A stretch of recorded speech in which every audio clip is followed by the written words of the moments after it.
Probability is one of those KS3 topics that sounds simple until your child meets the words likelihood, outcomes, sample space, a probability of a half. Suddenly, a question about a coin or a dice feels like a foreign language. But underneath it all sits one calm idea, a number that says how likely something is. Here is where most Year 8 students go wrong. They guess. Ask for the chance of rolling a 3, they say it feels unlikely, so maybe a small number. But probability is not a feeling.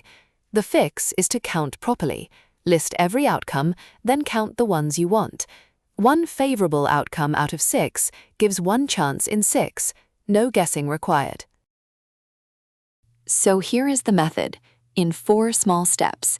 First, list every possible outcome. For a dice, that is 1, 2, 3, 4, 5, and 6. Second, count them all, 6 in total. Third, count the outcomes you care about. For an even number, that is 2, 4, and 6, so 3 of them. Fourth, write it as a fraction, 3 out of 6, which is a probability of a half. And probability is not a standalone trick. It sits inside the whole KS3 maths picture, and Professor Pi teaches it the same Socratic way as every other topic. Question first, then a hint, never the answer handed over. Whether it is fractions, algebra, or probability, the rules are shared across the faculty, so your child learns to think, not just to copy. And whatever the topic, mentor checks energy first. Green means push on, ready to learn. Amber means a lighter session tonight.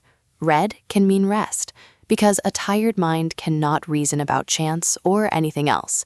Well-being comes before any worksheet. We are now inviting the first 100 founding member families.